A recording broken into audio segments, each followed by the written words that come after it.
کوئی نوکری پیشہ تو ہے نہیں، ہم تو پبلک کے لیے، پبلک انٹرسٹ کے لیے آئے ہیں۔ عوام کی جو امنگیں ہیں، جو ان کی ترجمانی ہے، وہ کرنا ہمارے فرائض میں شامل ہے۔ اختلاف رائے جمہوریت ہے، اس میں قطعاً ہمیں یہ خیال نہیں کرنا چاہیے کہ کسی نے آپ کے بارے میں یہ کہا، کسی نے آپ کے بارے میں یہ کہا۔ مقصد ٹو اچیو جو ہے وہ عوام کو ریلیف دینا ہے۔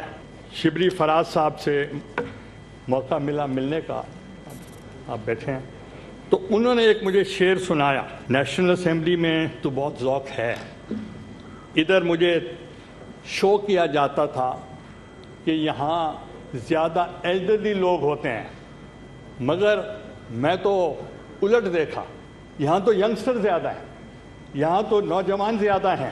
تو شبلی فراز صاحب نے ایک شعر مجھے سنایا، یوسف نہ تھے مگر سر بازار آ گئے، یوسف نہ تھے مگر سر بازار آ گئے، خوش فہمیاں یہ تھیں کہ خریدار آ گئے، آواز دے کر چھپ گئی ہر بار زندگی، ہم ایسے سادہ دل تھے کہ ہر بار آ گئے، اب دل میں حوصلہ نہ سکت بازوؤں میں ہے کہ اب کے مقابلے میں میرے یار آ گئے، ہم کج ادا چراغ کہ جب بھی ہوا چلی، تاکوں کو چھوڑ کر سر دیوار آ گئے، سورج کی دوستی پہ جنہیں ناز تھا فراز، وہ بھی تو تیرے سایہ دیوار آ گئے۔